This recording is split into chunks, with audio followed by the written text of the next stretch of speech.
A área estudada está localizada na região Nordeste do Brasil.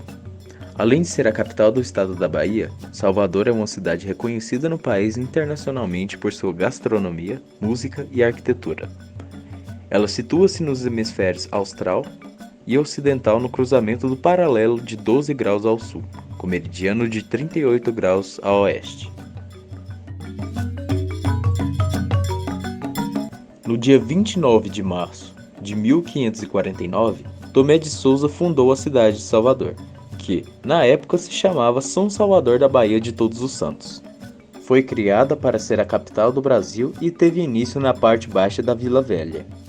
A data de fundação oficial foi dia 11 de março de 1952, assinada pelo prefeito Oswaldo Veloso Gordilho. O traçado da região planejado foi baseado em algumas cidades italianas daquele mesmo período. Além disso, foi pensado um muro para a proteção do espaço que seria a cidade. No entanto, haviam poucos recursos no local. Assim, Tomé encomendou uma muralha de taipa. A escolha de Salvador para a capital teve relação com a economia açucareira do local, pois o Nordeste tinha o maior centro produtor de açúcar. A crise açucareira no mercado internacional foi um dos motivos da transferência da capital para o Rio de Janeiro. Isso porque, com a queda do preço do açúcar e a descoberta dos metais preciosos, a nova capital tornou-se mais vantajosa.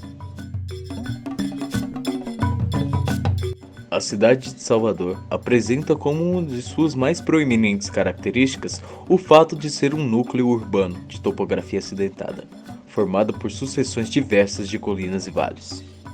A capital da Bahia foi construída na parte superior de uma escarpa de falha Horst, cuja altitude varia entre 60 e 80 metros.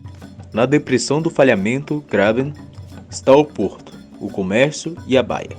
O traçado das ruas da cidade obedece a um padrão de quadriláteros irregulares, feito para aproveitar a própria conformação do sítio. Possui ruas principais no sentido sul, sudoeste e nordeste, paralelas à costa e ao mar. Já as ruas secundárias transversais não têm sentido sul-noroeste, assim acompanhando a topografia e os acidentes do terreno. Isso demonstrou a plasticidade própria dos traçados medievais, os quais possibilitou uma ampliação orgânica. Na cidade de Salvador, encontra-se uma expressão bastante nítida da síntese de algumas das características fundamentais das cidades de origem portuguesa. A construção do núcleo urbano primitivo no cume de um monte e a sua organização em dois níveis, a cidade alta e a cidade baixa. Nascido dia 8 de janeiro de 1895 em Salvador, Bahia, o engenheiro Mário Leal Ferreira formou-se no ano de 1914, na Escola Politécnica da Bahia, em Engenharia Geotécnica. Um ano após sua formatura, ele foi convidado a trabalhar na viação ferroviária do Rio Grande do Sul. Com seu excelente trabalho, destacou-se na área e foi contratado por uma empresa alemã para fiscalizar a produção de materiais ferroviários.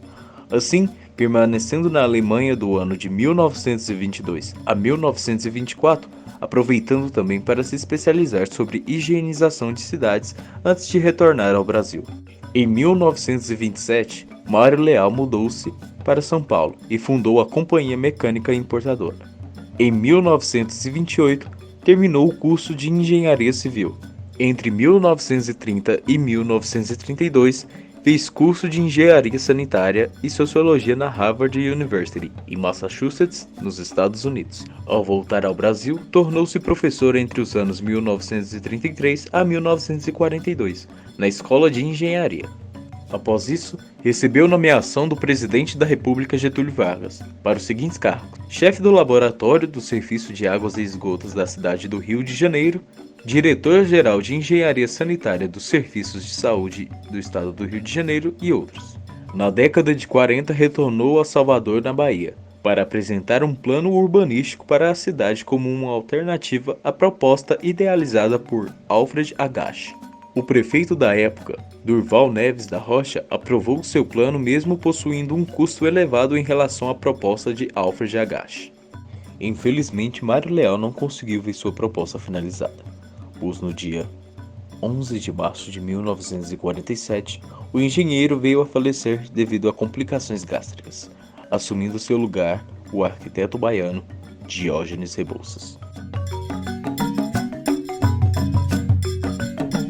Inicialmente, a principal função de Salvador foi abrigar a capital do Brasil. A região, que hoje é Salvador, era a moradia dos Tupinambás, até que em 1501, o comandante da primeira expedição exploratória, Gonçalo Coelho, começou a comerciar com os índios e instalou o padrão de posse português, no local do atual Farol da Barra. Por volta de 1509, um navio, provavelmente francês, naufragou na costa da Bahia. Um dos sobreviventes, o português Diogo Álvares Corrêa Caramuru, estabeleceu-se no local da futura Salvador. Assim, surgiu o primeiro povoado com a integração de europeus. Com o passar dos anos, Salvador mudou sua função, uma vez que ela perdeu o posto de capital do Brasil para o Rio de Janeiro. Com isso, a região passou a ser dividida por funções civis e comerciais. Nesse contexto, levou-se em conta a divisão topográfica local para definir suas responsabilidades. Diante disso, a Cidade Baixa ficou responsável pelos comércios e o comércio marítimo, e a Cidade Alta ficou com o setor civil e religioso.